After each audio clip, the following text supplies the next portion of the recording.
Regular meeting Thursday, March 24, 2018, It's May, sir. or May, sorry. Okay. We have the invocation and pledge of allegiance by myself.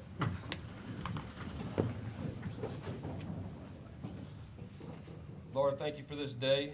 Thank you for the members of the jury. Thank you for the residents of Calcasieu Parish. Lord, lead us in the right decisions to better our parish for the citizens. And watch over us as we leave here today and make our way back home. In your son's name, amen. Amen. Please face the flag. Pledge of Allegiance to the flag of the United States of America and to the republic for which it stands, one nation, under God, indivisible, with liberty and justice for all.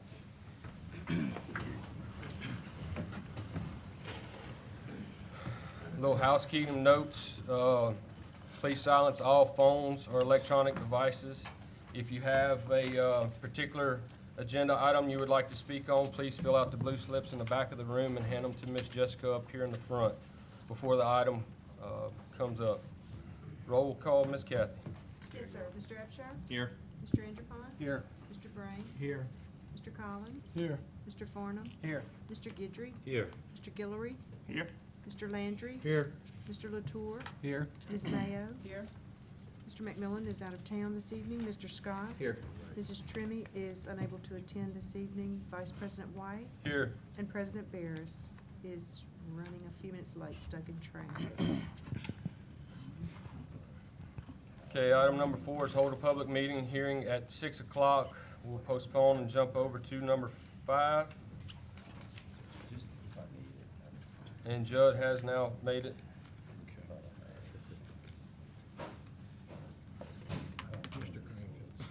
All right. Maybe.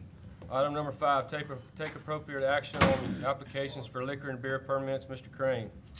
Mr. President, we have 2 applications before you tonight and recommend that they be approved. So moved. Second.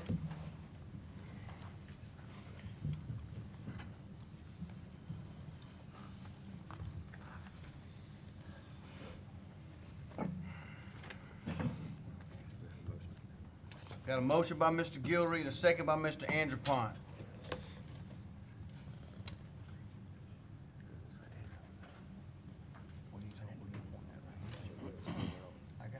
Any discussion? Any objection? Hearing none, motion carries. Item 6. Move on to 6. Consideration of approving the minutes of the regular meeting of the police jury dated April 19, 2018. We got a motion by Mr. Andrepont and a second by Mr. Landry. Any discussion? Any objection? Motion carries. Item 7, consideration of approving payment of all current invoices Move on and to advised regarding monthly budget to actual comparisons. I have a motion by Mr. Landry and a second by Mr. Abshire. Any discussion? Any objection? Motion carries. Item 8, take appropriate action to issue a proclamation ordering a special Move on, election to be 8. held in Ward Second. 3 of the Parish of Calcasieu on November 6, 2018, primary, and December 8, 2018, general, with qualifying dates to be July 18, 19, and 20, 2018 for City Marshal, City Court, City of Lake Charles, Parish of Calcasieu. I have a motion by Mr. Brame and a second by Mr. Collins. Any discussion? Any objection? Before we go any further, our current marshal is here, Marshal Joey Alcide. I didn't know if you wanted to have any comments or anything, or? No? Okay. Go on the record as you not having anything to say. Yeah. Well, maybe that we wasn't expecting to, but many of you I've worked with for a number of years, and some of you have been personal friends, and it's good to see that our wheels of government, both in the city and parish, are running good. It used to be kind of an entertaining thing in years past, which probably wasn't good, even though it was entertaining. But I think the public is proud of what y'all are doing and how y'all go about it. And for those of you that have been personal friends, I'll be around. Thank you. Thank you, Bill. Joey. Mr. Landy? Thank you, Mr. President. Just real quick, I'd just like to say thank you to Joey for your many, many years of public service.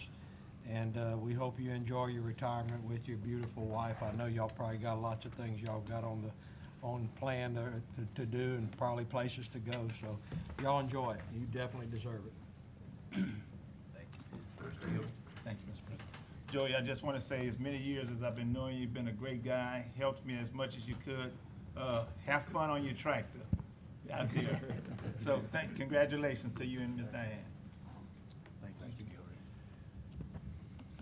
Gilbert. Mr. Latour?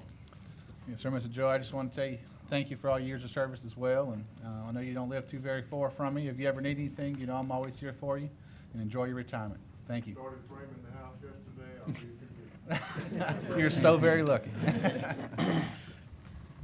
Thank you, Mr. President. Joey, I'm not gonna say too much because right now I'm looking at you and I see two of you. But I just wanna say, Joey, I was one of those guys that you were talking about that I've known for years and have worked together with them. And it's been a pleasure, Joey, all the business that we've done together and worked together. And you've just been a constant professional. And one of the things that I want everybody to know is, once a Wildcat, always a Wildcat. Take care, Joey. I love you, man. Thank you, Mr. Gator. Without any objections, the motion carries. We need to recognize, this was earlier in the agenda, we do need to recognize Mr. Bill LeBeau, Jeff Davis Parish Police Jury, candidate for member at large on the executive board of the Police Jury Association. Where is he?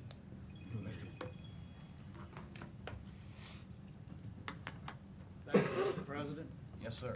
This is gonna be short and sweet. I just wanted to let everybody put their face with the name. I serve District 13 right alongside of Calcasieu Parish. I was appointed the first year, got elected the next race, and currently I serve on 12 different committees. So, go on to my, I've been married for 47 years to my wife Betty. We have 4 kids, 14 grandkids, and 4 great-grandkids. So I'd like to keep the parish safe and do whatever I can for everybody, you know. I retired with Shell, major oil company, 41 years. The last 8 years, I was a consultant. So with that, I'd like to say I would appreciate y'all's support for member at large. I have a passion to be there. Thank you. Thank you. You must have a passion. You're running out of things to do after you get this, maybe. Mr. Gill. I was just gonna say, Mr. Bill, I just want to say that I look forward to working with you and everything. You're a great guy, and good luck on everything. Thank you very much. Okay. Thank you. Moving back to item 9, consolidation. So moved. Excuse me, consideration of adopting a resolution approving the call for an election by the Board of Commissioners of Gravity Drainage District Number 7 of Ward 8 to be held on December 8, 2018, authorizing the renewal, levy, and collection of a 10 mil ad valorem tax. I have a motion by Mr. Latour, a second by Ms. Mayo. Any discussion? Any objection? Motion carries. Item 10 is advised item. It's advised that at its regular public meeting on Thursday, July 5th, 2018, at 5:30 p.m., the police jury intends to levy the following 2018 maintenance tax millage rates. Item 11 is also an advised item. It advised that at its regular public meeting on Thursday, July 5th, 2018, at 5:30 p.m., the police jury intends to levy the following 2018 general purposes tax millage rates. Item 12, consideration of adopting a resolution authorizing the disbursement of funds from the Calcasieu Parish Gaming Revenue District not to exceed $375,000 to the Louisiana Department of Transportation and Development and its contractor for the purpose of participating in an incentive proposal to reduce the time period needed to complete the I-210 Bridge Repair Construction Project, and approving a cooperative endeavor agreement with other local contributions to the incentive proposal. Mr. Bean. Thank you, Mr. President. I thought it'd be helpful just to do a brief overview of what this package would look like. It's still in process, but this item tonight would be the police jury's approval, if you approve, to participate from the public side in the I-210 bridge repair project in terms of a proposed incentive on top of what DOTD already has planned. And Mr. Barris has been down to Baton Rouge on your behalf. Obviously, this is a project that if we can limit it, as much as we can limit it the time, I say we as a community, it'll have a great effect economically, from safety and other points, and I know many of you have expressed that. So we have worked locally to try to have an incentive that might entice the contractor awarded the project to lessen the length of time. And in basic parameters, the total would be a $750,000 incentive, whereby half of that, $375,000, would be by the public bodies, mainly the gaming pool, which consists of the police jury in all the cities. And that's one of the beauties of the gaming pool, is there's a provision in that agreement that has called an economic response fund for things like this. So in essence, all of the cities in the parish would be a part of this $375,000. The other half is more private outside parties that we're still working through. We're getting good responses, but we still need a couple of weeks, maybe not that long, to finalize that. But this is all coming together, and the DOTD is going to need the details fairly quick. But this item and the next on your agenda are the official actions to make this happen. And then the City of Lake Charles has to pass a similar motion. This is up on their agenda next week. And then once the police jury and the city approve it, the Gaming Revenue Board has to approve it, ratify it, if you will. And Mr. Barris sits on that, Mayor Hunter from the city, and this year, Mayor Hennigan from DeQuincy is the third member. But this has to be done first. So I'll certainly try to answer any questions you may have. Otherwise, I just kind of want to cover that. Thank you, Mr. Bean. Mr. Landry. So the 375 that's from split between everybody that's a member. And you said the total Yes. incentive is 750, so the difference is coming from the state? No, the difference, Mr. Landry, would come from local entities outside of local government, some private. All right. Now- So you're just hoping to get to the 750? Yes, it's not, now, if we don't get that, we can certainly come back and ask if y'all want to change it, but we felt that it's all coming together quickly. But yes, we're not guaranteed a 750 until we get commitments from the other. Okay, is the state putting up an incentive? No, but I'll say this, and Judd may even want to answer it. The state, this was a big question. We worked with them to try to push that. What they have done, I guess I would call it their version of an incentive. What happens is they set for the main phases where the lanes will be closed, 2 lanes, a certain number of days. If the contractor goes past that, they will fine, I guess, the contractor $25,000 a day for every day over that set period. Normally, they only do $15,000 a day.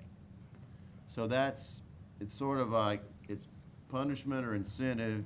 That's how they do it. And they also put what's called a value engineering offer in there, where the winning bidder can say, look, we have an idea on how to do this differently and quicker, and they have some ability to allow that. And I will say they seem to have done a lot, but technically, no, they have not. You know, and that's not good. And honestly, this is the state's responsibility. Yes. I mean, it's great that we're doing this, and but I could probably make a list of things I would rather spend it on, except not counting this. And it's great, I guess, if it gets done quicker. It's inconvenienced probably everybody in this room, and it will continue to do so. But, local governments shouldn't be bailing the state out. It ought to be really the other way around, or really, well, no, we should all be responsible and not be needing to be bailed out. But, I don't know. I'll vote for it, but it's one of those you gotta hold your nose while you do it, because that's not our responsibility, I'm sorry. And I applaud you for doing it. I guess it's just something we gotta do. And hopefully, if it works, it'll probably be great. Well, yeah. Is $750,000 Well, what- enough to get the contractor to speed up? Well, I don't know. if you don't mind, Mr. President, I'm glad you asked. The basis of that amount, and I gotta give credit to John Cardone and others at the city, what they did, that amount consists of 30 days, 10,000 a day for 30 days. So it's not an all or nothing. They may say, we don't wanna do any, but for every day they shrink of that time period, they would get $10,000. In day 31 to 60, it would go to $15,000 a day. So if you add all that up, that's where the 750 comes from. I think that experience we all had with the I-10, not 210, lane closures, gave us a rude awakening on how bad this is. So if we can, shrink it by 60 days, we felt it was worth at least trying, and it may not get taken. It's an offer. So you're right, it's a fair question. We're trying to respond to local sentiment amongst many of you and people at the city and frankly, some of the private industry who have a lot to gain by having this done quicker. So that's why we thought it was a good sharing between private and public. And if I could, just to expound on the value engineering, and you can look at it as a way of contributing. But say this engineer comes in and he says, I have a process or whatever, a different material, something that'll save $4 million on the project. Well, then they give $2 million to that contractor. They don't just take the $4 million. So that's kind of, at least it struck me as, putting some skin in the game. So, One other point, Mr. President, if this is done and it's taken up later by the contractor, the payment wouldn't be determined until sometime probably in 2020, because you won't know till the end. So we have time to, any of the entities, to budget out how do you put aside some funds if you choose. It's not due now or anything. okay, Mr. Farnham. Thank you, Mr. President. I guess one of the things that I expressed this concern was that the contractor uses rainy day clause to extend the project, very lengthy. Every time it rains, they get a day added to it, and on and on and on. But then there's nothing about the sunny days that they're not working. That I would make the proposal that y'all push that part of the deal, that every time they have a rainy day that they get extended to their contract, and they're not out there working on a sunny day, they don't get that one. And because a lot of times they just wait till the last minute and then they try to cram it all in, and we're gonna end up paying them a bunch of money for rainy days that they're taking, I think, at the end of the day. And all this is based off of them actually getting a contractor that's gonna go for this 18-month time frame. Correct. Because that's how they're bidding it, under that pretense that they do it in this time frame. But we saw in the last contract, they went for the 3-year one, and we ended up with a 7-year proposal. I think was the way the bids come back, and it all hinges off of a contractor that's actually willing to bite that apple. So we may not have a contractor at the end of this bid cycle again. So we'll have to see how that plays out. Also, we agreed to the 375, and all that is based off of a formula that takes all the different entities, and we're capped at what, 56,000 or something like that? Of our level of participation. Oh, well, yeah, Mr. Farnham, if the way this breaks out, and this assumes if the maximum, which I think is what you wanna know. Yeah. The police jury, based on, and Tammy broke this out for us, just based on the way the gaming pool's set. So the police jury's amount would be $168,000 out of the 375. So there was two different proposals that we looked at that. Yeah, the other one, and this, the reason I can say it publicly, because we have discussed it, if the school board were to help, That's right. and this is all, again, based on the percentages we all already get for gaming, our police jury's amount would go down from 168 to about 156,000. That might be what Yeah, you're that's the thinking one I of. was amending. So that is one of the other parties we have been talking with, in addition to other entities, so. Okay. Well, like I said, anything that's gonna add quality of life to our citizens, to me, is one, like you said, you gotta hold your nose, because I don't know that we're ever gonna get the bang for the buck, but if there's a chance that we can get some quality of life, because this traffic situation is terrible. And we all saw that firsthand for an extended period of time, so, I'm definitely gonna support it. Thank you. Thank you, Mr. Farmer. Mr. Andrew Pond? Thank you, Mr. President. I don't want to sound like I'm throwing jello up against the wall, but I forgot to ask the question I was gonna ask. 375 I don't have a problem with, because I think that's a minuscule amount of money. And I understand what Chris is saying, that, you know, they ought to be bailing us out, but, other than the gaming funds that we're receiving, is the gaming industry itself gonna participate in this, or do you know, or? I think we will know that within the next week. Okay. Well, I think they should, because they're gonna definitely be impacted by the, the slowdown of the traffic. Anyway, I was gonna ask something else, I can't remember what it was. So I yield back, Mr. President. Thank you, Mr. Andrew Pond. Mr. Brain? Thank you, Mr. President. Brian, also, I mean, I got the email and I read all of it, so kind of explain, are they allowed to work nights? I mean, more nights, because at first, were they not allowed to work nights? This is where I gotta be careful, because I don't wanna speak for DOTD, but in general, I can tell you there was a very recent addendum, a week or so ago, that it shortened the anticipated time by doing this addendum, which was to allow more nights in, I think, phases technically 2 and 3, which are the kind of heart of the whole thing. The way that would work is, instead of just having one lane in each direction being open, you could have, I think, Monday through Thursday nights, you would have the ability to work at night, and 3 of the 4 lanes would be closed, which means for certain periods, whether it's east or west bound, you would have one side totally shut.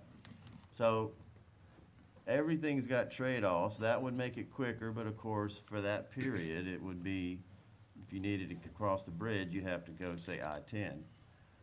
I've heard a lot of you and others express that might not be a bad idea, but that addendum, the bottom line, guys, that it would allow more night work, but it would mean more lanes are shut down, but it'd be quicker. Yeah. Or potentially could be if the contractor, Les is right, I think, until we see the bids come back, and we just don't know. Yeah. But yes, that could happen. Okay, thank you. Thank you, Mr. President. Thank you, Mr. Brain. Mr. Scott? Mr. Beam, but in order to shorten that time frame, didn't DOTD have to increase their inspections and supervision? So that's kind of their incentive to slow it, to speed it up, was they increased a lot of inspections, which is overtime and all these other things, in order to, I thought that was part of the conversation. That could have been, and you may wanna defer to Mr. Barris. In the meeting they had in Baton Rouge, they covered a lot of detail. That one, I do not remember. It could have been, but I honestly don't know for sure. They definitely, whatever their oversight is, yes, if you're working at night and so forth, I think you have to increase your own, commitment to that, the Thank you. DOTD. Thank you. Thank you, Mr. Thank you, Mr. President. Scott. Mr. Guidry. Thank you, Mr. President. Madam Secretary, would you let the record show that I will be recusing myself of item 12 and 13? Yes, sir. Thank you, ma'am. Thank you, Mr. Guidry.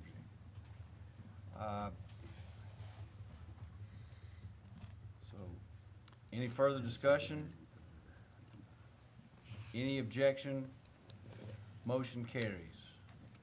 All right, it's 6:02. We have, going to go back. We are to hold a public hearing at 6 p.m. Item 4. Hold a public hearing at 6 p.m. ordering said owners to show cause as to why the structures on said properties should not be condemned. Item A, 5978 River Road, LeBlue Settlement Area.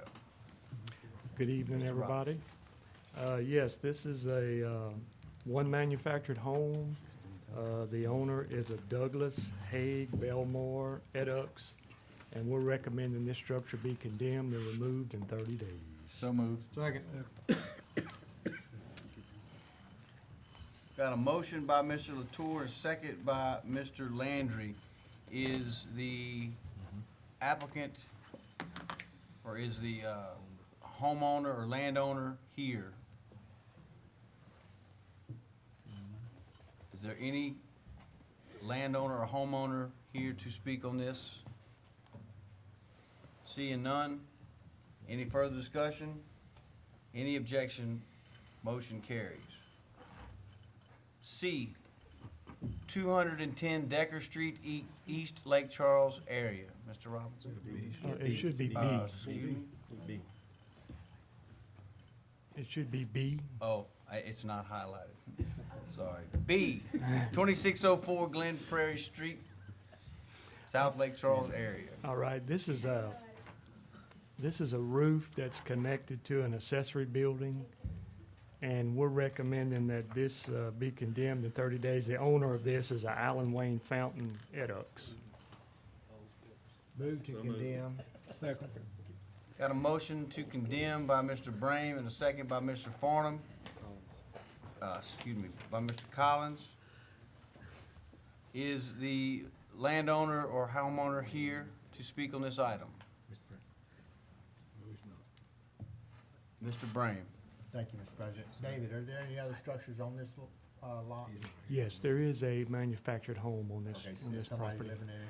We think so. We've never seen anybody there, but we think somebody lives Okay. there, yes. All right. Okay. Thank you. Thank you, Mr. Brame. So you said that you did get in touch with him, or no? They did sign for the letter of hearing, so they have been notified, but obviously there's no one here to speak on it. I know that gentleman. If it's the same one, it's the same name, it's gotta be him.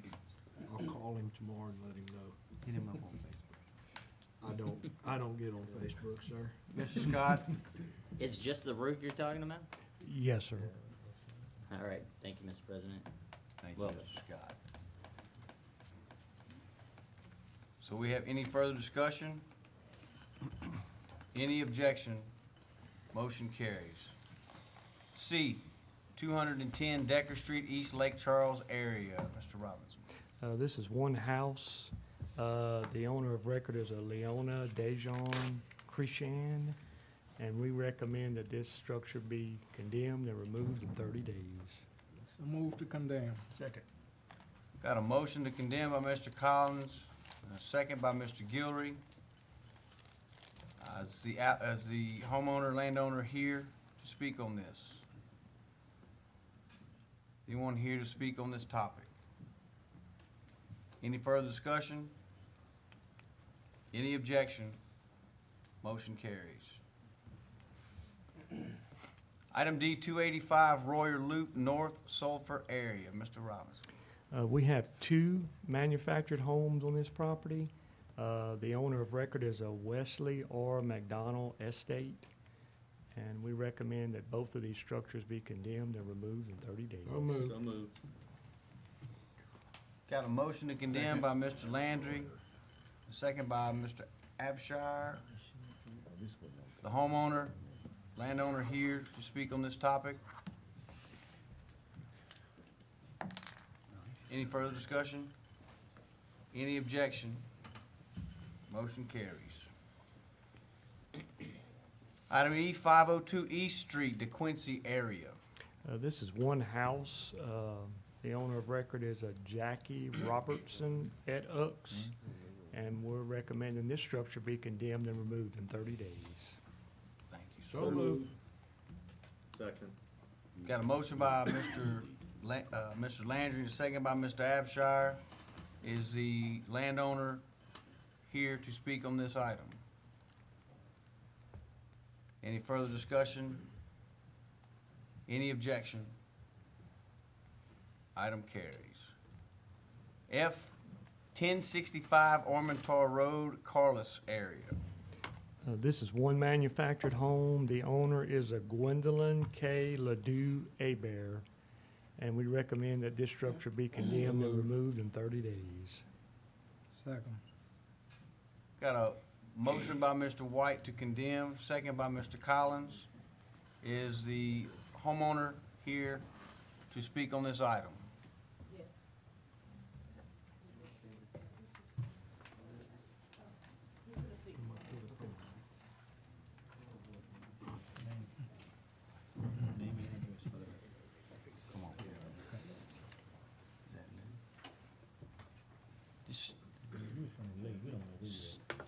State your name and your address Gwen, for the record. Gwen Hebert, 1055 Ormentor. Okay. Oh, the people that was living there did that to my house, and they're the ones who called, and they moved out probably a week before y'all came on the property. I've got it all cleaned up, pretty much. I still have to patch like the floor, there's 2 places. Don't look anything like that. We've been cleaning it. So if you can give us more time. Make a motion to defer for 30 days? I think there's already a motion. Is there a motion on the floor, Mr. President? There's a motion on the floor. Who made the motion? I did. He did. Are you willing to withdraw your motion? Are you with? Mr. Robinson? Mr. Robinson, did you have a comment?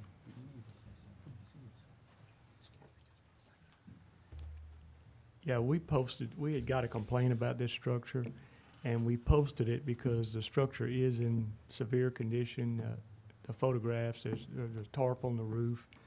As you can see right there, at some of the rooms, the ceilings are all falling in, there's mold. It's in pretty rough shape. I mean, it's open to the public. It's, at least, you know, because we just went out there a week ago, and our inspectors, you can see, walked in it. So, I mean, that's why we posted it, because we feel like it is a condemnable structure. Thank you. Mr. Landry. Mr. Robinson, or did they need to come in? Let's see, this is a manufactured home, so maybe not. But do they need to get a permit to repair this? Or no, since it's a manufactured home? Yes, don't, they do issue permits in the permit office to repair it, although I think we've discussed this before. These are regulated by the HUD, Housing Right. Code, and not the IRC. So they can repair it without the permit, Mr. Crane? It depends on the extent of the repair. You know, if they repair it, then it may not, they may be repairing it and it may lose its conformance Value. with the HUD standard.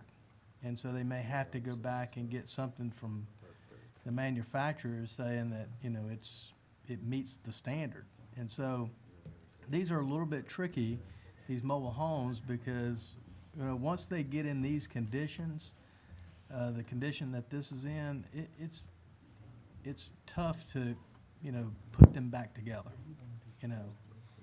So, I would guess that she didn't come get a permit. Probably not. No. Okay. and we don't really know, I mean, we haven't done I guess a value assessment on it to see what the value of this structure would be, but obviously in the condition that it's in, it's probably not worth it, Yeah. you know, so.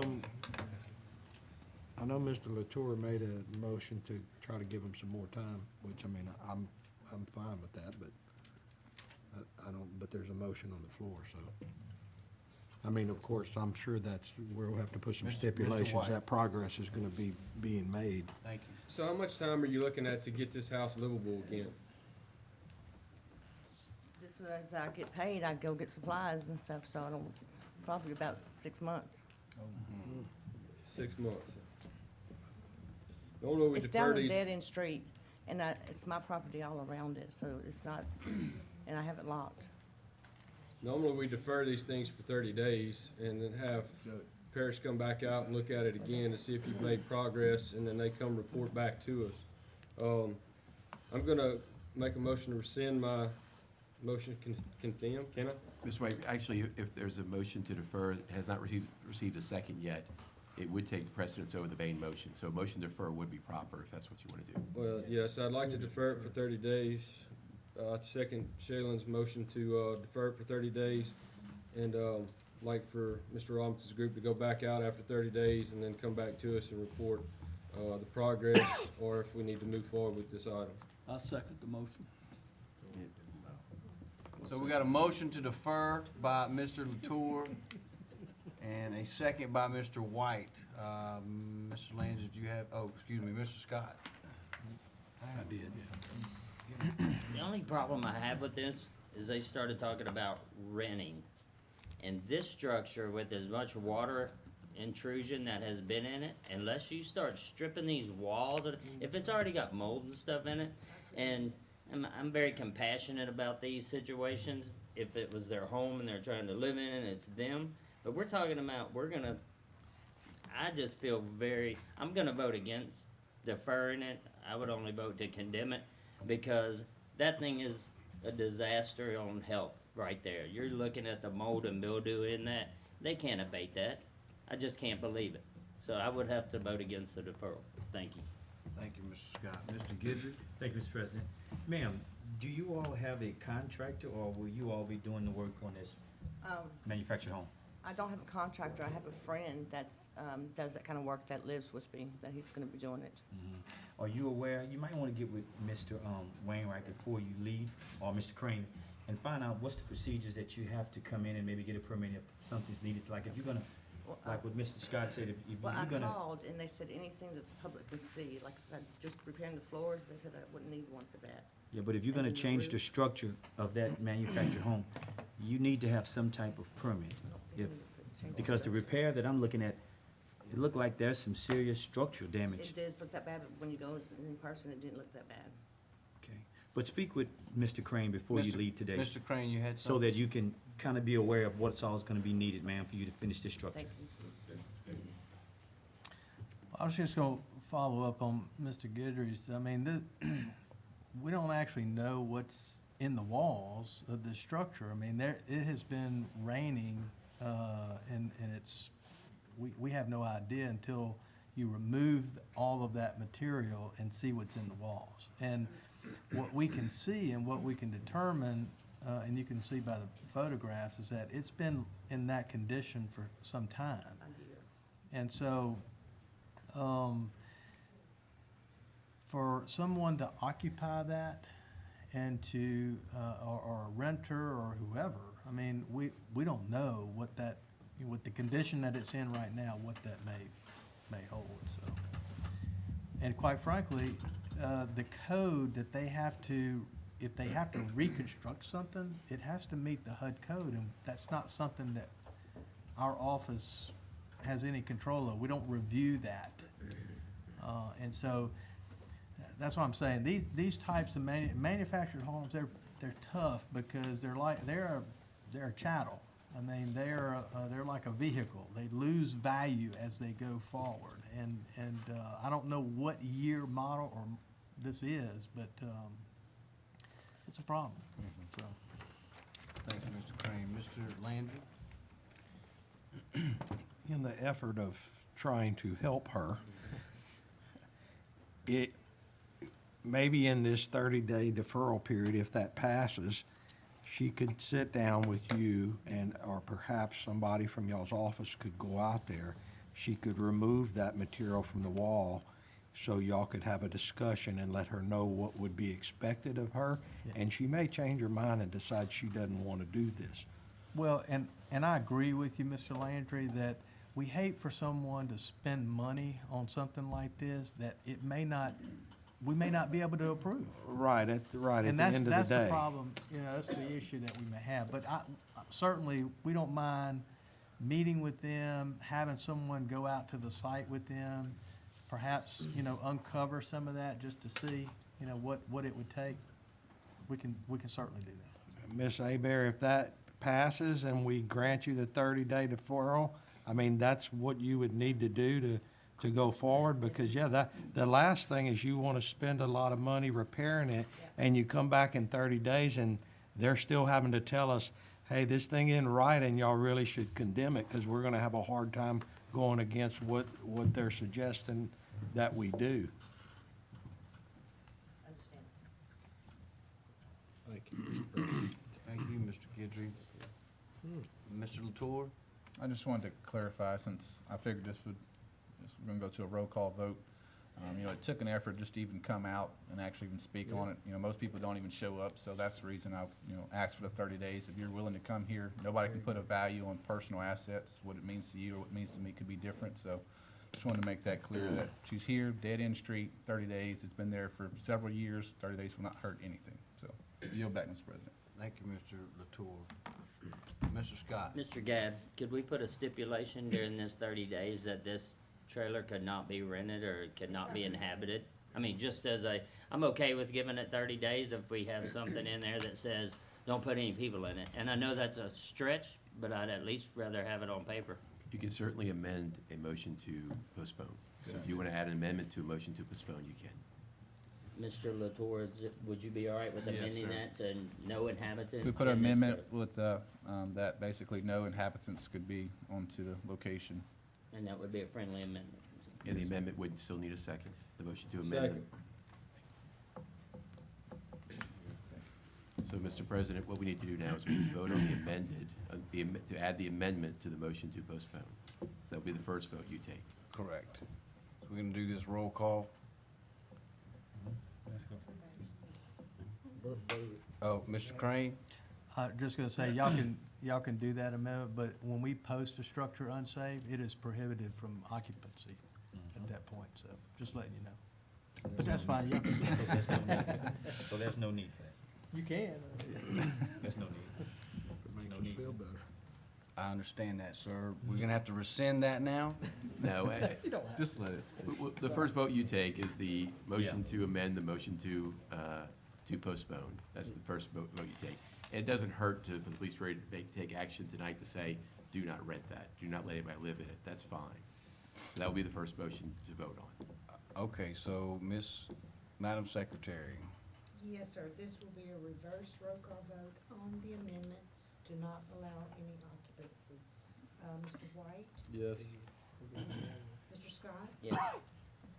Ms. Mayo? Yes. Mr. Latour? Yes. Mr. Landry? Yes. Mr. Guillory? Yes. Mr. Guidry? Yes. Mr. Farnum? Yes. Mr. Collins? Yes. Mr. Brain? Yes. Mr. Anderpont? Yes. Mr. Abshire? Yes. The vote was unanimous. And now, Mr. President, the next motion to be voted on will be the motion to postpone for 30 days. Thank you, sir. This is, forward roll call. Yes, sir. Mr. Abshire? Yes. Mr. Anderpont? Yes. Mr. Brain? Yes. Mr. Collins? Yes. Mr. Farnum? Yes. Mr. Guidry? Yes. Mr. Guillory? Yes. Mr. Landry? Yes. Mr. Latour? Yes. Ms. Mayo? Yes. Mr. Scott? Yes. Mr. White? Yes. Vote was unanimous. Thank you, Madam Secretary. Who said we never agreed on that? We ought to go to Baton Rouge.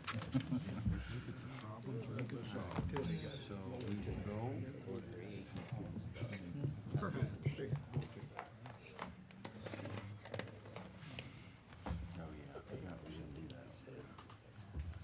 Okay, back to the agenda. Item 13. You try though, man, I like it. Consideration of adopting a resolution Move on approving a 15. cooperative Second. endeavor agreement, CEA, between the Calcasieu Parish Gaming Revenue District through the police jury as the district's agent and the Louisiana Department of Transportation and Development, DOTD, to establish a local financial incentive package to reduce the time period needed for the DOTD's contractor to complete the I-210 bridge repair construction project.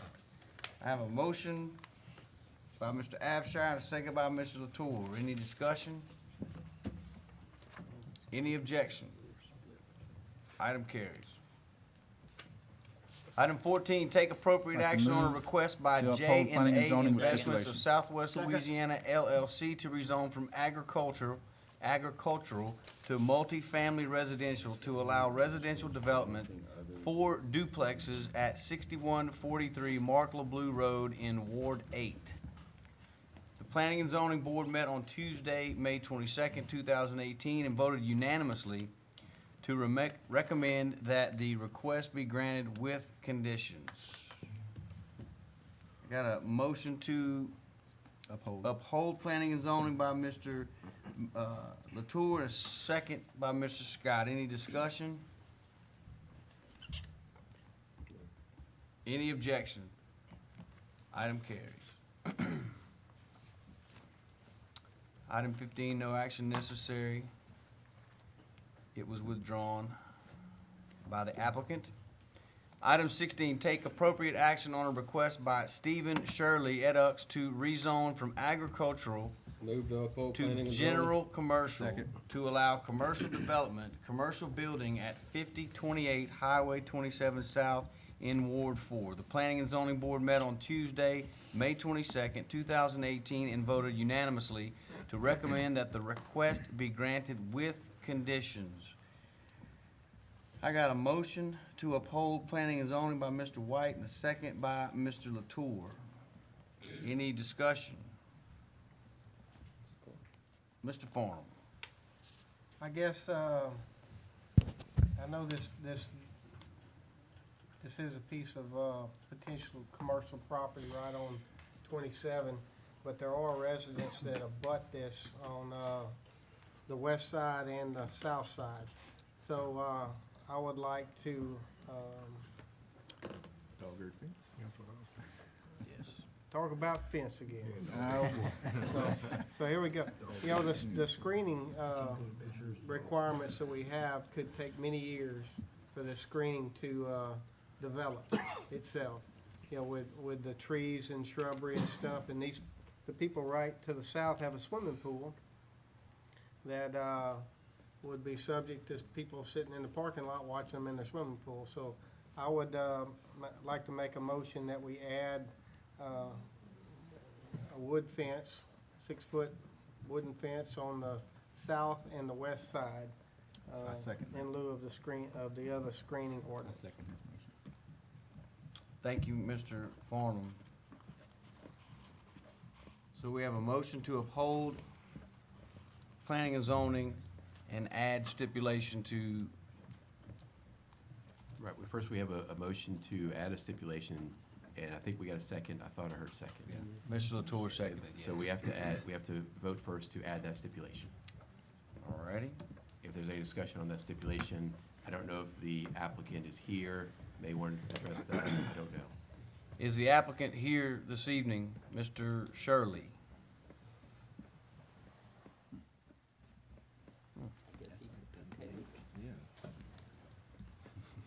Guess he gets a fence. He just bought a fence. So if there's no further discussion, you guys can take action. Having on no it. further discussion, we're gonna roll call on If there's no no objection. discussion? On the dog-eared fence on the south and the west, any objection?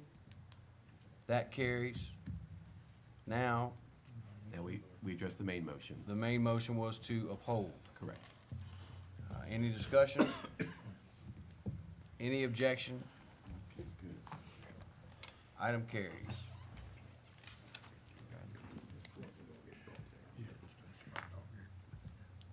Item 17, take appropriate action on a request I'd like to by make a motion to discuss. ECO Enterprises LLC to rezone from single-family residential to multifamily residential to allow residential development 25 single units at 1130 North Perkins Ferry Road in Ward 1.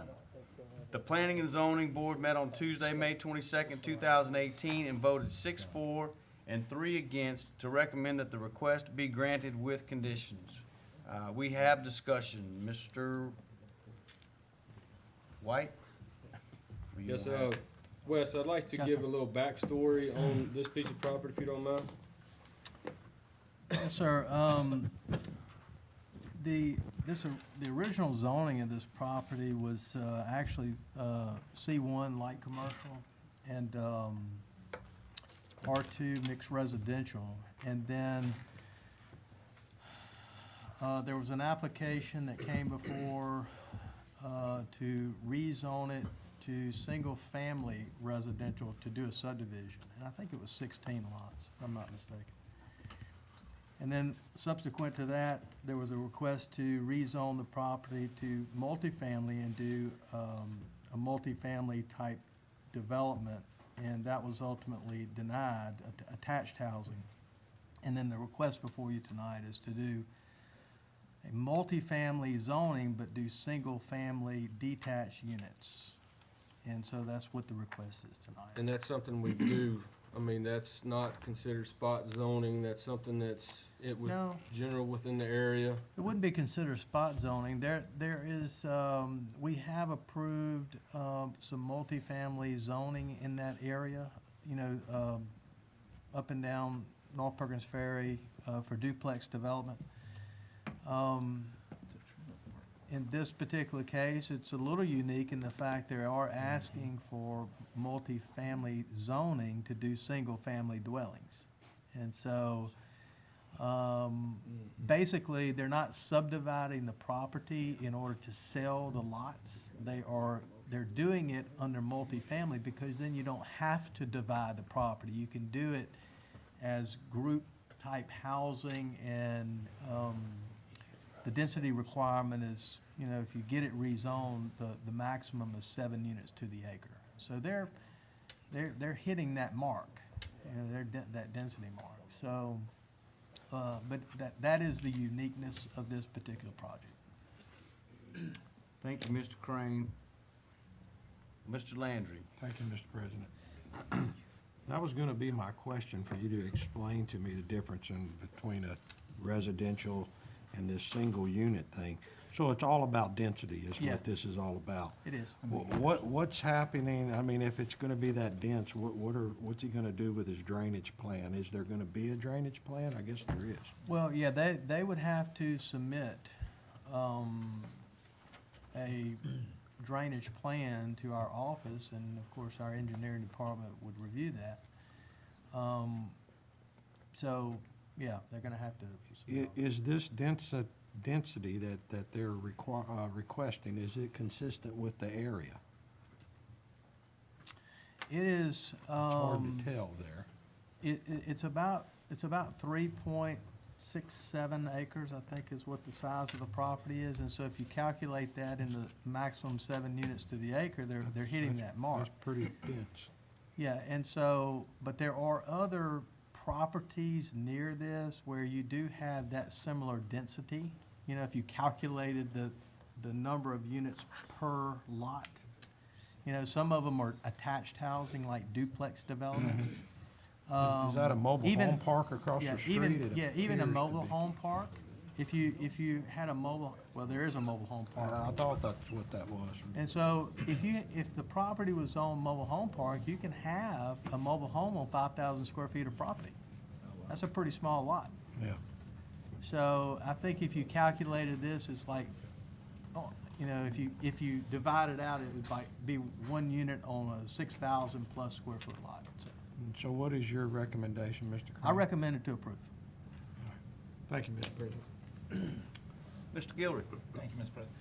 Well, so if it don't pass tonight, they actually can put like a gas station or something there. It's a C1 already, right? But it's not C1 now. It was previously, the original zoning classification was C1. And so they could put, you know, convenience store at that location back when it was zoned that way. But currently, it is zoned R1, and they're asking to rezone it to multifamily RM. Thanks, Yes. thanks, Mr. President. Thank you, Mr. Gilready. Mr. Scott? Mr. Wainwright, I don't know if you can answer this question, but you can give me a shot in the dark. So by the time we do 3.6 acres, we put that many, you try to put 25 homes on it.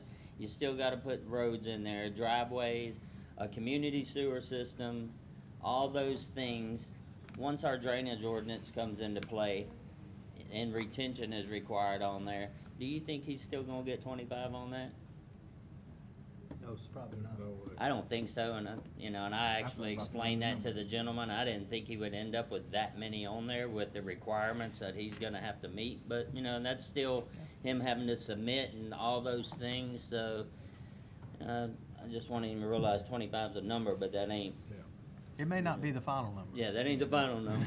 And so, drainage is a big deal. I know the neighbors are definitely, interested in that, and I would hope our new ordinance would protect it at this situation. Thank you, Mr. Barris. Thank you, Mr. Scott. Mr. Farnum?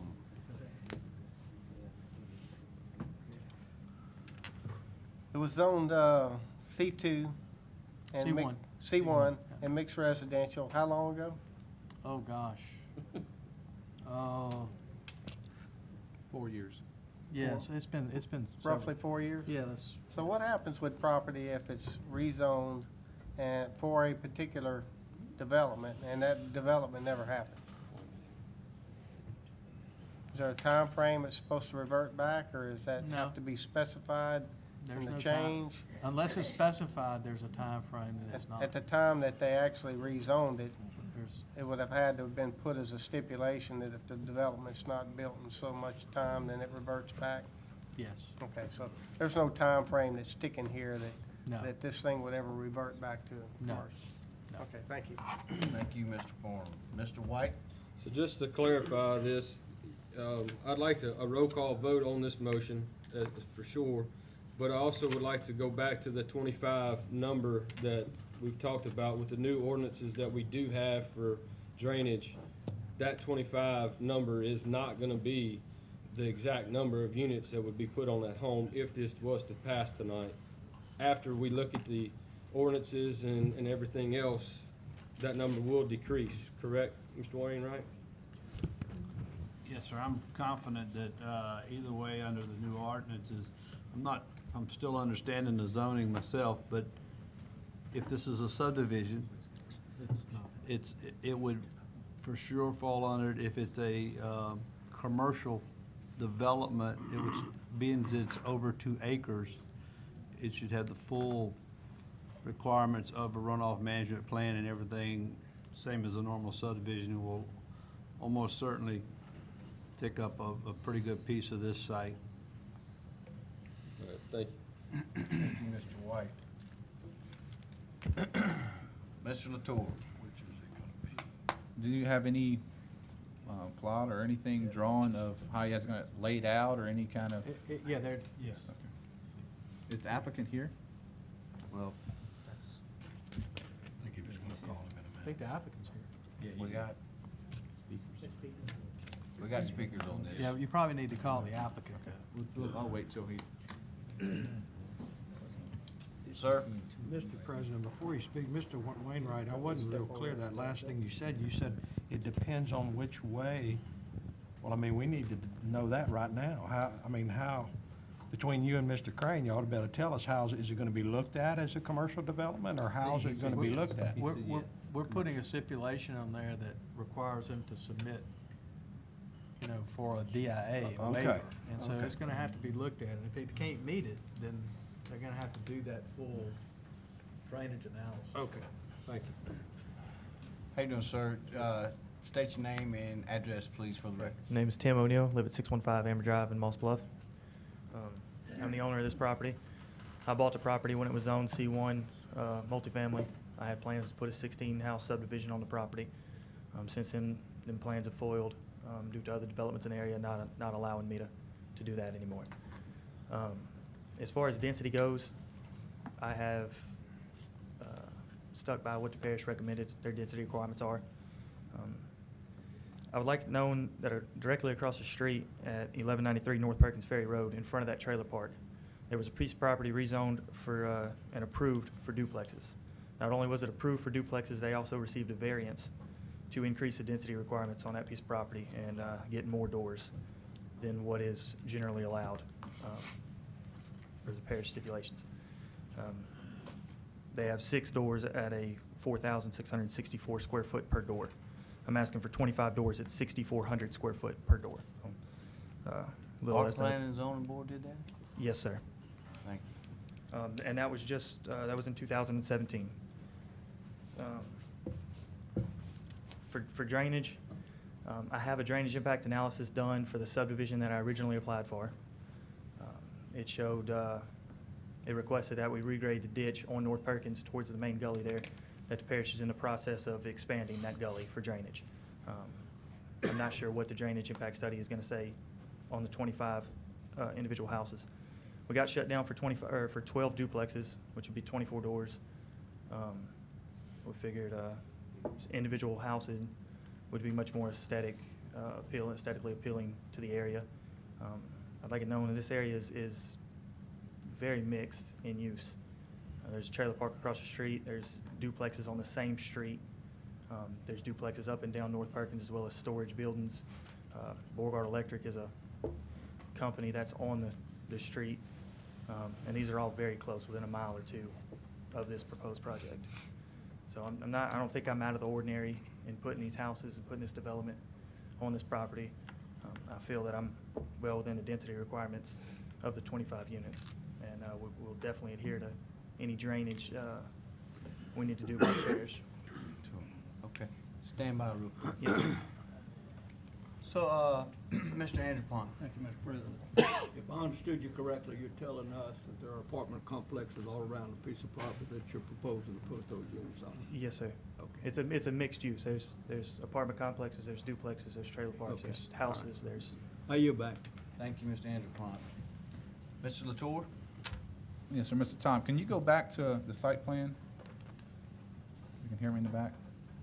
It was 6,600 square foot per lot, not including roads.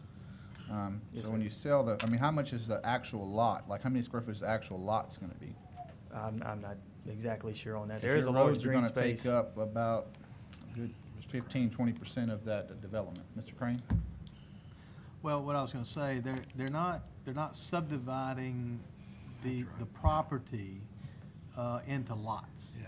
That's not what they're doing. I see. They're asking for multifamily zoning, which allows you not to have to subdivide a property. So it's a cluster type development where you can put up to 7 units to the acre on one lot. He intends to rent all these out.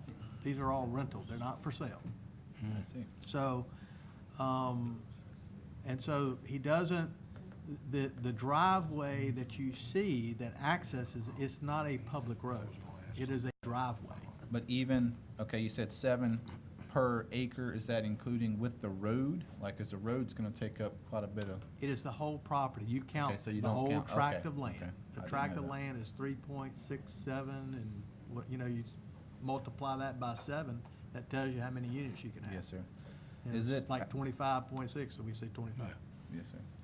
It is, okay, the biggest thing is, everybody's gonna talk about how many houses in, is this one area? Is it imperative to stay at the 25 number, just out of curiosity, to make a happy world if your neighbors are mad and want it to be at 21? Is that a magic number? I would be willing to discuss that. Like, what would be your, I'm not I trying to mean, hit your head, I'm pro-development, I'm just asking. I understand that. I have this property under contract for sale, and it's pending on this development of 25 houses, so I would have to discuss that. So you're not gonna keep it? No, sir. This property is going to be sold to Trademark Properties. In that case, They also own the duplexes on East Lichty now, and they own several rental properties in the area. okay. I'd like to hear from the the nays before we can. Okay, I'll yield back. Mr. Crane? I do want to point out, if you go back to the zoning map, if I can get the zoning map back up there, okay. As you can see, the tract of land is the yellow square on that northeast corner. So all the green area, the light green area is zoned mixed residential. On those properties, you can have a duplex per lot, okay? So that's why there's several duplexes along East Lickety they're not zoned multifamily, but they're allowed under mixed residential to have one duplex per lot. Someone could, those property owners could subdivide that property and do a minor subdivision if those lots front on a public road. And so that's what they did on that East Lickety right there. They subdivided that property. I don't know what size, it might have been 7,500 square foot lots, which they're allowed to do if you put in a public sewer system and have public water. So if you look at that, along those roads, those lots that you see could be re-subdivided, and they could place duplexes along all that in that green area. So I just want y'all to understand the dynamics here, because on the south side is zoned single family. You cannot do that on the south side, okay? Thank you, Mr. Crane. Mr. Landry? Thank you, Mr. President. So if we go back, I mean, currently it's single-family residential. That was your intention to do single-family homes. I guess the numbers didn't work out right. Yes, sir.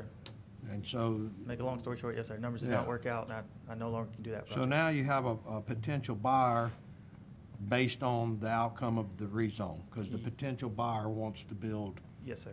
Could we go to the picture? I think y'all had so basically it's kind of like a little townhome. Correct.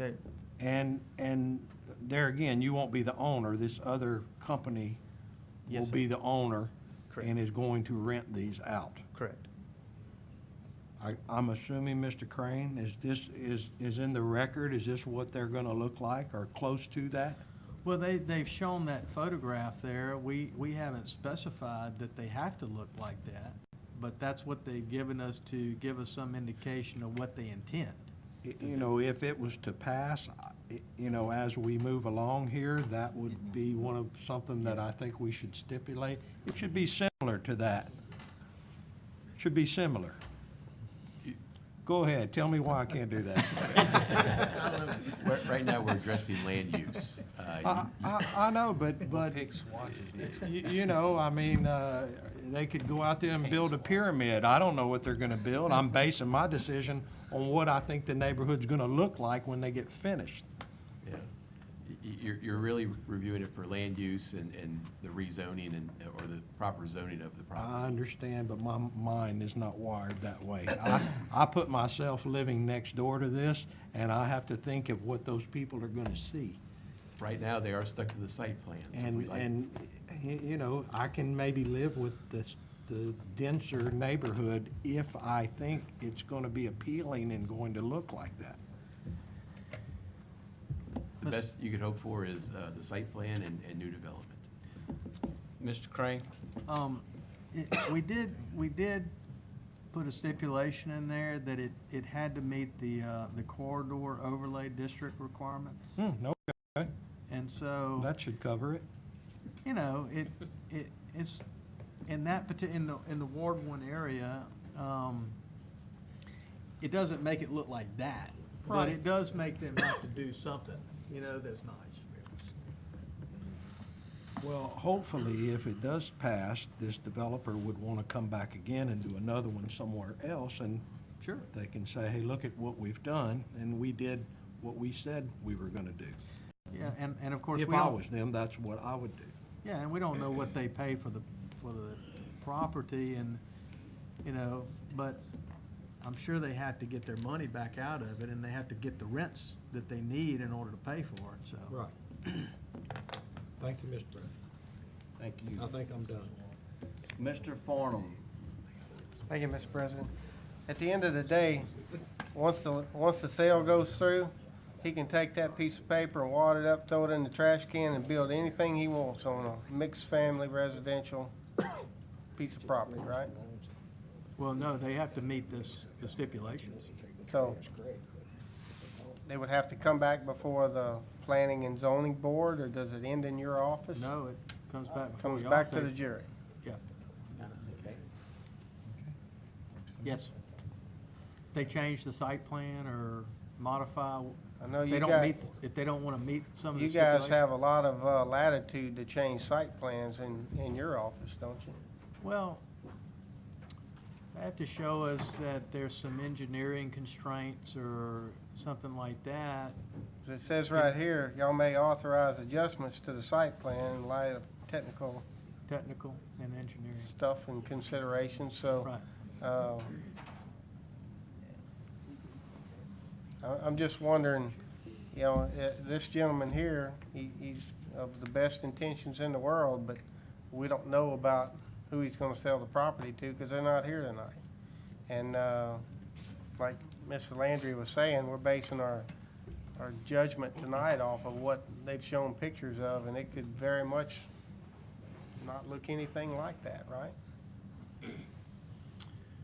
In terms of the site plan or these structures? The structures, the site plan configuration, it could change The in site numbers. plan, the site plan configuration could change if there's, you know, technical or engineering things that they have to change it for. You know, in other words, if they gotta put in a detention pond, and the detention pond, you know, they have to use more property and they have to change the site plan and it might reduce the number of units, they may have to do that. Yeah, it seems like we're making a decision tonight based off of a lot of what-ifs, and I have a lot of difficulty with that, so I yield back. Thank you. Mr. Scott. Mr. Crane, what keeps them from just deciding to sell these single units later? Is it in the clerk of courts they would catch? I mean, who ends up, The property's not I mean, if they just all of a sudden decide, I'm gonna sell one of these, or two of them, who's got oversight of that? What's going on with that? And subdivide the property? They would have, yeah, if they all of a sudden decided to sell one of these in a year because somebody just wanted to buy it, where does that put us? Where does that Well, put they would be them? they would be in violation. But that's if somebody complains, how would we know? I mean, I mean- we're complaint driven, right? I mean, we don't go out there and hand pick a couple doors, hey, did you buy, I mean, it's just a little weird that you're building these single family homes. I don't know, just a thought. Thank you, Mr. President. Thank you. Any further discussion from the jury? We have some blue slips, and we will have, let's see, 1, 2. Mr. President, I've spoken to most of the speakers. We do have one who wants to speak in for the project. I would suggest taking her first, and all speakers will have 2 minutes. Okay, so.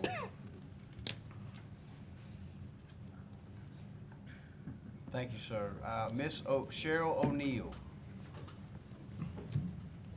Please state your name and address for the record, please.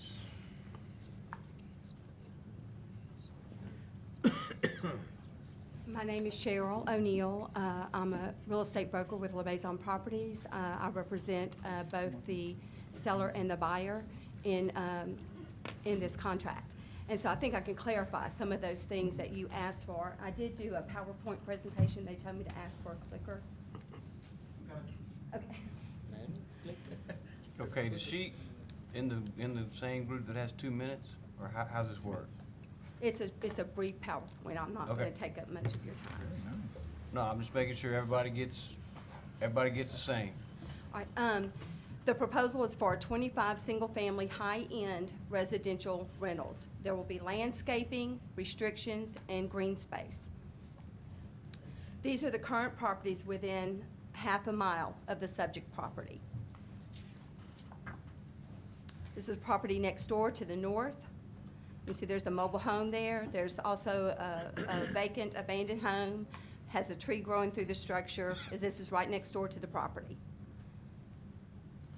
This is the property directly behind the subject property. These are the properties across the street. Mr. Edwards owns the two-story home.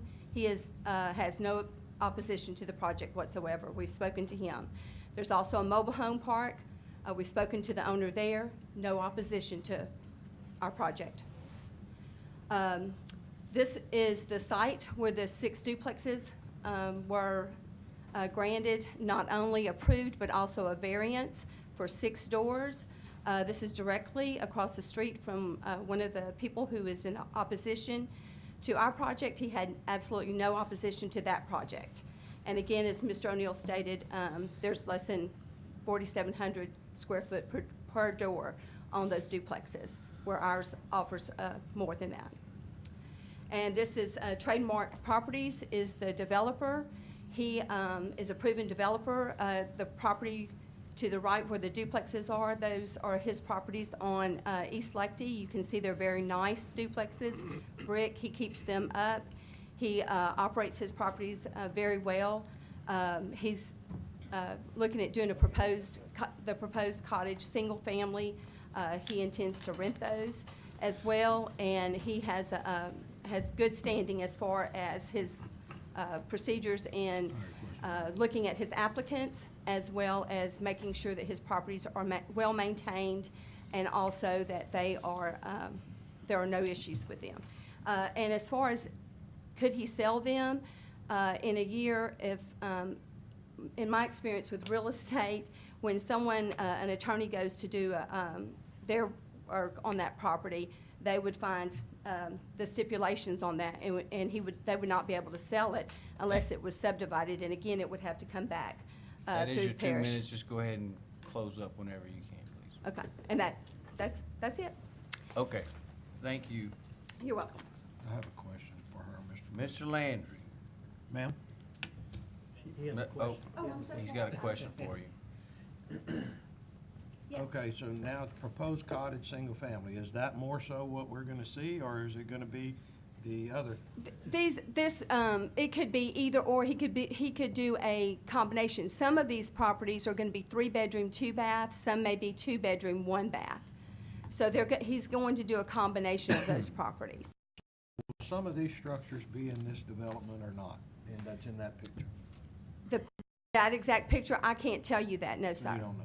No, but I do know, if you go back and look at the development there, he does very nice work. Every one of his rentals in the Moss Bluff area are well-kept, well-maintained, well-run. He's been in this business and plans to be in this business. He's third-generation Moss Bluff. Is he here tonight? He is not here tonight, no. Thank you. Okay. Thank you, Mr. Landry. Okay, so we have 5 folks to speak opposing this item. Everyone will have 2 minutes, and if a lot of your comments and ideas are similar, you may want to appoint one person to speak for the group. That's an option.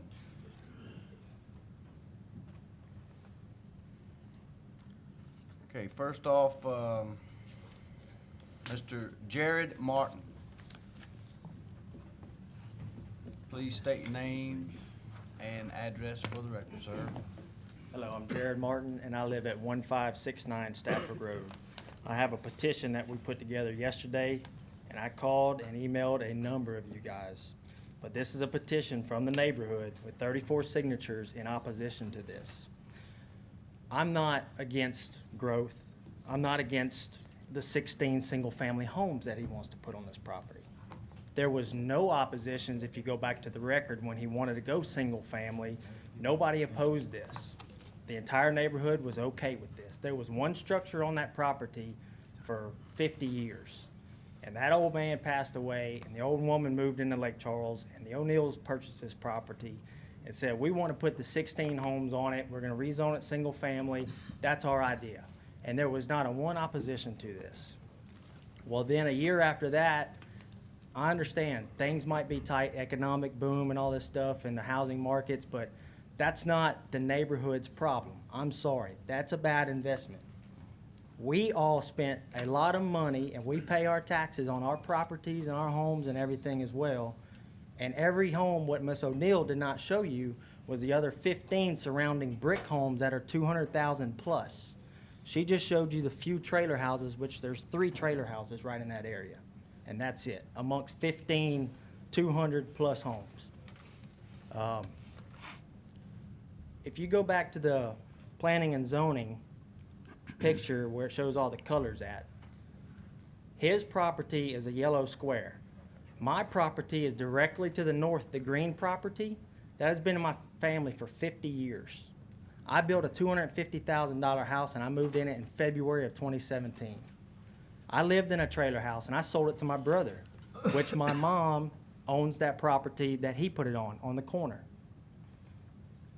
The property directly to the east of that is owned by a woman named Robin Kelly, who her dad built Kelly Trailer Park, which is across that street. And that trailer park has been there for 35, 40 years. That trailer park sits off of North Perkins. It's tucked away. The duplexes that was just rezoned, the zoning in brown up there, it just came up last year, and it's at the entrance, the road into the trailer park.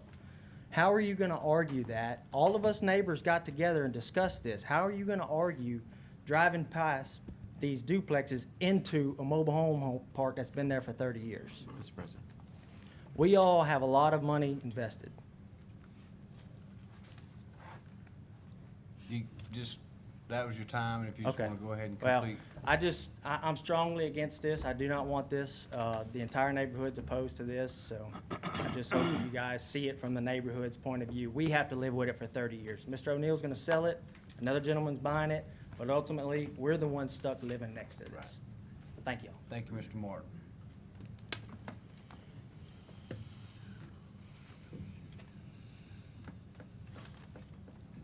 Next is, I'm guessing Randy Briley.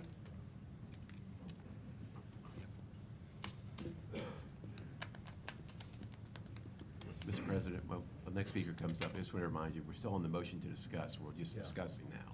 So Correct. eventually, we will need some motion to take action on the item. Correct. Okay, name's Randy Briley. I live at 1565 East Lichty Road. I'm the second road from the corner of North Perkins Ferry Road. I'm the second driveway. My biggest concern with the project is too many houses for my liking. And I got a lot of money invested there too, so I worried about my property value some. Main thing is the traffic and noise it's gonna generate. You're talking about potential 50 more cars coming out right in front of my house. It's already hard to get onto East Lichty. I mean, well, either way, if you're leaving East Lichty and you're at the stop sign, somebody wants to turn in from Perkins Ferry onto Lichty, you got to back up and make room for them to come in. Okay, so you're talking about a lot more traffic at that corner. And also, I've noticed there's sometimes the kids catch the bus on that corner. There's no place for them to stand. They're in the street. It's a very narrow road. There's no lighting. It's a terrible place for kids to catch the bus. I don't know why they're catching it there, but that's not me.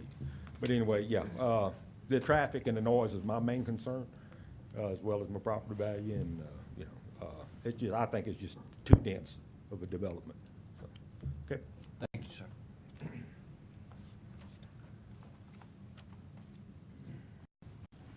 Next, Ms. Catherine Witherwax.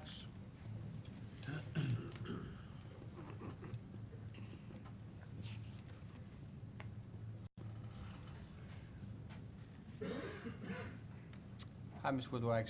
State your name and address, please. Catherine Witherwax, 1500 East Lichty. We have been at this property, my husband and I and our family, for 42 years. We raised 4 kids there. It was a bedroom community. Everybody got along. Road's narrow. When somebody wants to turn in, you back up. I back up, they back up for me. How is that gonna do when you have 50-plus cars coming out on that 18-foot road that doesn't even have a stripe down the middle of it? It's gonna be a nightmare. Flooding, it rains 5 inches, our road floods. Right next to those duplexes that this person built right next door to us. And they say, we've had no trouble. I've had to call twice once for sewer running out of his tank in the yard. I waited 2 weeks, so I finally called code enforcement. They came out, made him fix it. I had to call him twice to get trash picked up in front of the units that was left there for months because they had no trash can. They're quiet, the people that rent it, I have no problem with that. But it was right next door, right next to our fence. I mean, I could stand on our fence, reach over, and almost touch the wall to those duplexes. Now they're gonna give 25 single-family units rental property. There's too many. I know it's gonna be built up, and we don't mind that. Like they said, 16 houses, we had no problem with that. But 25, yes, sir, we do have a serious problem. The flooding is only going to get worse. The traffic, you can't hardly get out of it now, much less be able to get back on our road when you have 50 cars trying to come out. Why don't they open up one road from that subdivision on to North Perkins? And it's a subdivision. I don't care if you rent it, buy it, whatever you do with it. It's a subdivision. You can call a road by any other name, it's still a road. But we have lived there all our life. We thought our property value would go up, and it's going down. Okay. We need some help out there. Thank you. Thank you, Ms. Witherwax.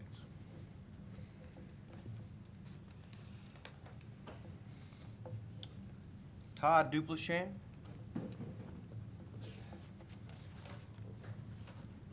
Yes, sir. My name is Todd Dupleshan. I live at 1545 East Lichty. I'm the third house right next door to Mr. Briley. So the proposed plan is that U-shaped driveway is just pouring straight into us. But the one thing I feel like is misleading, if we could go back to that picture with where he's got the proposed design of how he wants to put it, it's 3.67 acres total capacity. But if you go back to that design, you can see that exactly 2/3 is where 100% of those 25 units are gonna be. So if he had 10 acres, could he put 70 units because he's got 10 acres? So if you go back to that deal, he's actually got it on 2/3 of that property, which is actually equal to 2.44 acres. And if you did the 7 times an acre math, you're at 17 in that area. Then you take away for the amount of that road, you're down to 15 or 16. So yeah, he's taken 100% of the land, getting his 25 units, and then compacting it down to like that. And I feel like that's misleading. And that was a big question when we came 2 nights ago. The board had those guys asked a lot of questions about that. And they kept referring to the 6,400 square foot per, unit. But that's a misconception, because in reality, it's 4,200 square feet per unit, because you're only utilizing 2/3 of that land. So you're down to, that's less than a trailer park. He made the comment, 5,000 is a trailer park. You're down to 4,200. I just want to emphasize, not only do I agree 100% with my neighbors, I'm dead against the rental property value and the congestion.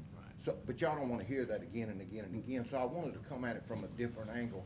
And I feel like the board was kind of misled 2 nights ago.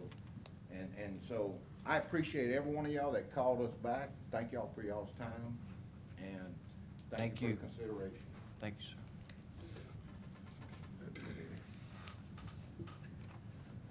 Lawrence Manuel?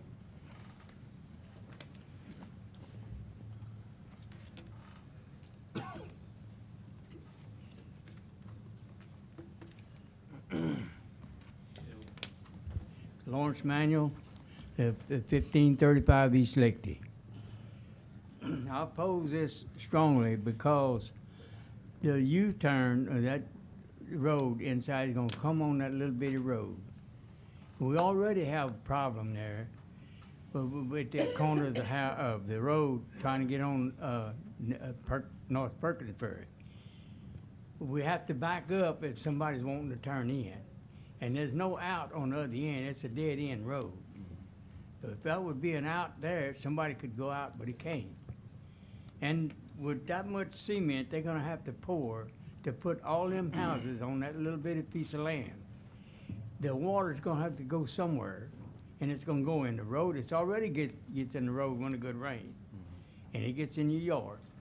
This water's gotta go somewhere. And I don't know where it's gonna go except the people's yards and flood people's, houses, you know. It never got in the houses yet, but it could do if it's got a good, bad rain with a lot more cement on this piece of property. I'm not no engineer, I don't know how he's gonna put 25 houses on a little old piece of land like that. That's, beyond me, I don't know. But, 3.5 acres with a road in it and a sewer system in it and 25 houses, I can't see it. So I don't know where he's coming from. I know he's wanting to make money, I don't blame him. But the people that's living there is gonna be the one that's living in a bad situation, not him, because he don't live there. Thank you. Thank you, sir. So the motion on the floor was to, Right now, we have. to discuss. Correct. So do we have any further discussion by the jury? I want to ask the gentleman doing the property, if there's gonna be another road going on. Go ahead. Can you call him? Sir, could you come back to the podium, please?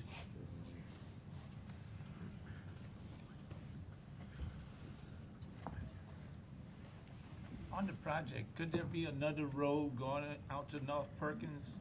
Yes, sir. If we can bring up the proposed plat of the subdivision. So there's a partial road going up to where the mailboxes and the sewer plant would be. We have no problem expanding that road out to North Perkins. You see what I'm talking about? Go in and go. Well, if this was to pass, I would like to see that as part of it going out to North Perkins instead of all the cars coming in through, what's the name of the road? Yes, sir. I would have no opposition to extending that road out to North Perkins. Okay. Mr. Gale. I'd ask that you check with the engineers before making any kind of Okay. stipulations like that. I don't know what kind of considerations would be there. Okay. Wes, could there be another road to go out if we, Well, that's what I was talking with Tim and Alan about.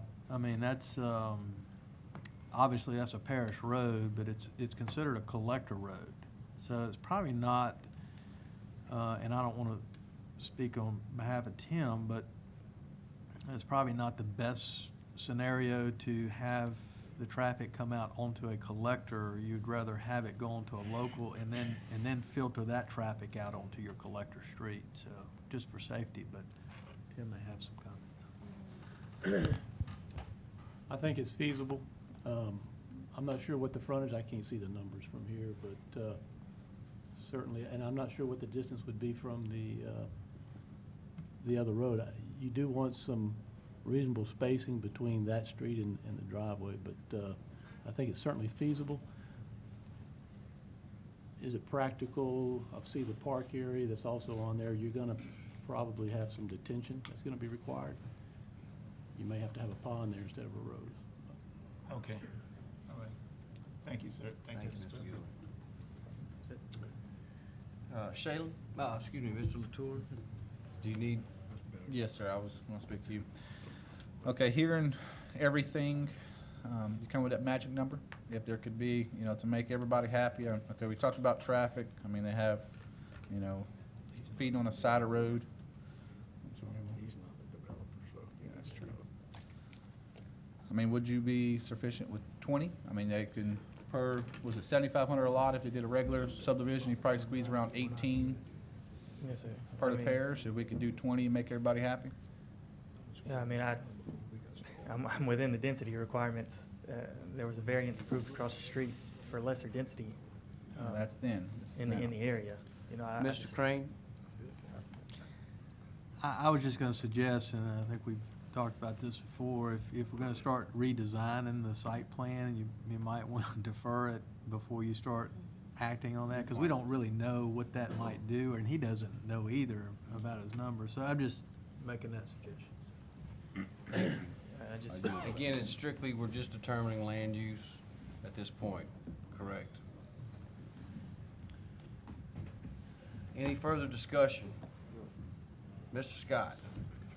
Since we are just hypotheticals throughout here, obviously if you're gonna create another road going on to North Perkins, now you've done is split both the traffic and they're both waiting at a road very close to each other.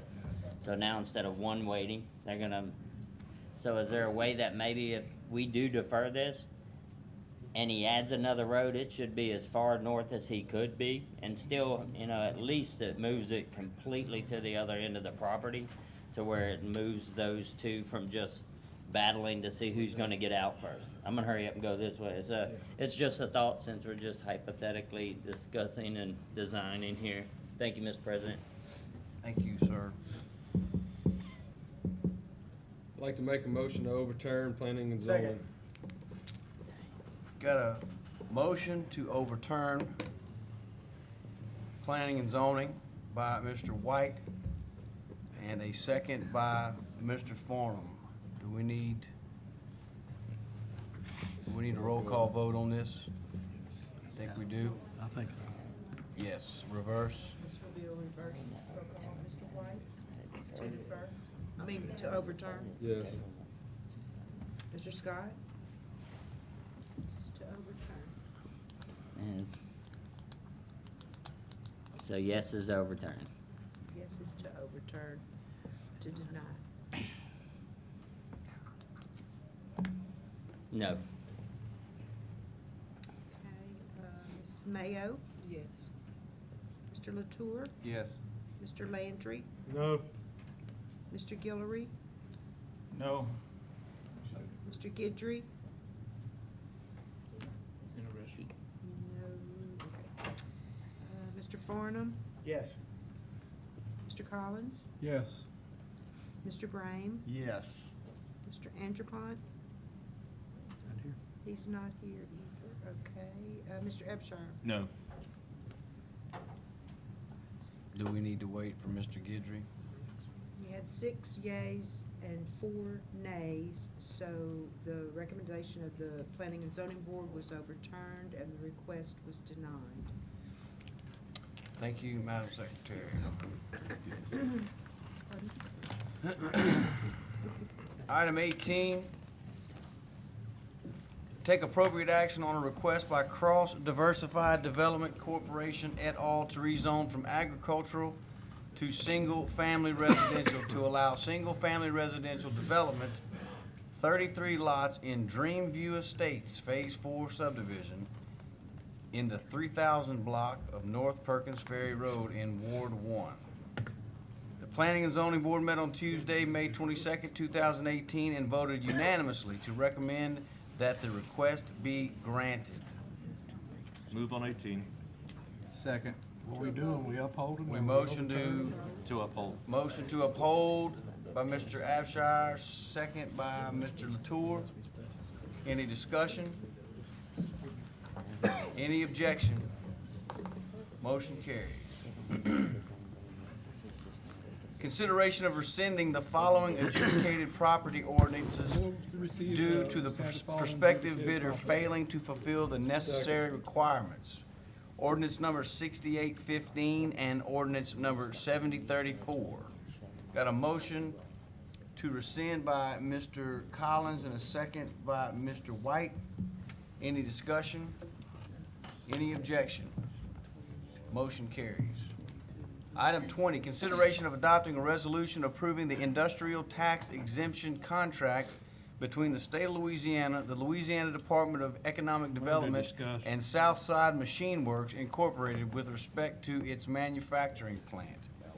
Got a motion to discuss? Second. Mr. Landry. Thank you, Mr. President. Tammy, I hate to put you on the spot, but I'm assuming, I know you looked at this, and is this gonna be beneficial to the police jury to grant this from a financial standpoint? Mr. Landry, it's not just the police jury, but the sheriff and the school board all meet to look at all the economic benefits of this project. And we came to a consensus that it is a good decision to recommend the industrial tax exemption for this amount. And does anyone check on these once they're granted and to make sure that the folks do what they're supposed to do? And not that this person wouldn't, because I know he's been in business a long time and he's well-respected in the community, so I'm sure they will. The question is not necessarily for this project, but others. Do y'all go back and make sure that they've done what they said that they were gonna do? As far as the number of people they hired and all that type of thing? Right, we have RB with the Alliance with us here tonight, and he could probably expound on how they do go back and look at the, did they hire the number of people that they said they were going to hire?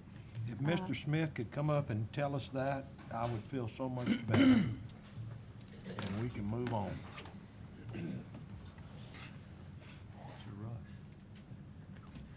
Mr. President, members of the jury, Mr. Landry, R.B. Smith, the Vice President of Business and Workforce Development for the Southwest Louisiana Economic Development Alliance.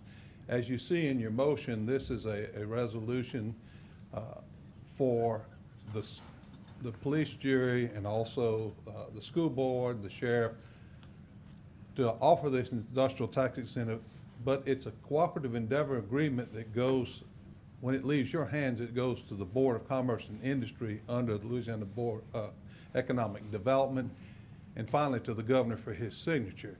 LED, Louisiana Economic Development, has a whole division that monitors hundreds of these projects. Okay. And if the manufacturer does not do as they say within their project, and let me say, this project, we're offering a very small incentive for a very large return on investment here. Right. This is a huge win for this community, and we think that this is good. And as I've promised you in the past, when we appear before your jury, we will never bring a project to you that we don't feel confident we have the kind of people that are going to hold to their word. So but we do have oversight. There is clawback in the event that they don't do it, but I don't think you have to worry about this one. Oh, no, and really, the question was more general. I Yes, wasn't sir. worried about that one. I just want to know when we do this, that there's somebody somewhere Well, we that do comes have- and checks it and makes sure that the businesses are doing what they're supposed But to. the direct answer to your question is Louisiana Economic Development has a whole division that checks on industrial tax exemption programs to make sure that each of those employers, each of those manufacturers does as they prescribe within their cooperative endeavor agreement. Thank you, Mr. Smith. Yes. Thank you, Mr. President. I would make a motion that we accept or move forward, whatever it needs to be. Mr. Scott? How long is this for, Ms. Buffkin? This is for 5 years, then they have to come back and apply. If they want to extended 3 years, then they would get 80% of the next 3 years. All right, thank you. Thank you, Mr. President. Scott. So we had a motion by Mr. Landry, and a second by Mr. White. Any further discussion? Any objection? Motion carries. Item 21, consideration of adopting a resolution approving the purchase of pharmaceuticals and other healthcare products and services on state contract from the Minnesota Multi-State Contracting Alliance for pharmacy for the Calcasieu Correctional Center and the Calcasieu Sheriff's Prison. So moved. Second. Motion by Mr. White and a second by Mr. Landry. Any discussion? Mr. Abshire. Mr. Bean, do we take, do we send that out for RFP? Thank you, Jessica. Yeah, it's state contract. If you do that, you don't have to bid it. They basically do it at that level, so you get to take advantage of something that's already on that, so. Do we send it out to local pharmacies to bid? Well, I believe, and this, Mary Flavin may want to come up from finance, but if you choose to go the route of state contract, it's kind of an either or. You could bid things. This, I think we felt was a very advantageous agreement to approve, but Mary would have more detail for you. Mary Flavin, Parish Purchasing Agent. We did review with the Sheriff's Department and looked at an RFP that had been done in Lafayette and compared the pricing, and it was much larger. This is a nationwide contract, and they were able to offer a 40% discount, where, you know, a local pharmacy just is not gonna be able to even come close to that. So, all right. Thank you, Ms. Flavin. We have a motion by Mr. White and a second by Mr. Landry. Any further discussion? Any objection? Item carries. 22, consideration of adopting a resolution approving an extension to the contract between the police jury and Platinum Cleaning of Indianapolis LLC on a month-to-month basis, and authorizing the parish purchasing agent to advertise for bids or requests for proposals for janitorial services for the Magnolia Building, the 901 Lakeshore Drive Building, and the Calcasieu Parish Health Unit. Got a motion by Mr. Landry and a second by Mr. Scott. Mr. Guillory. Thank you, Mr. President. I guess what I asked, I was just gonna say, we're going on a month-to-month. It's not on a yearly contract anymore? The way I understand this, Mr. Guillory, and Eric LaRocque is here if we need to get into detail. The month-to-month is just gonna take us to the point where we do a request for proposals for a longer period. It's kind of a gap thing, Okay. but they are already providing that, so. Okay. Thank you, Mr. President. Thank you, Mr. President. Thank you. Any further discussion? Any objections? Motion carries. Item 23, consideration of authorizing the parish purchasing agent to advertise for bids for 1, tank cars and flat cars, and 2, an asphalt emulsion storage tank. We've got a motion by Mr. Latour and a second by Mr. White. Any discussion? Any objection? Motion carries. 24, consideration of authorizing the parish purchasing agent to advertise for requests for proposals for community partners as part of the Human Services Department's Community Action Plan. We've got a motion by Mr. Collins and a second by Mr. Abshire. Any discussion? Any objections? Item carries. 25, take appropriate action on bids Move on received 25. by the parish purchasing agent for propane fuel. Staff recommends that the low respective bid of AmeriGas Propane LP be accepted. We got a motion by Mr. Scott and a second by Ms. Mayo. Any discussion? Any objection? Motion carries. Item 26, consideration of adopting a resolution of condolences to be forwarded to the family of the late Charles Owen. Got a motion by Mr. Brame and a second by Mr. Collins. Any discussion? Any objection? Motion carries. Item 27, consideration of adopting a resolution of condolences to be forwarded to the family of the late Matt Thompson. Motion by Mr. Scott and a second by Mr. White. Mr. Landry. Thank you, Mr. President.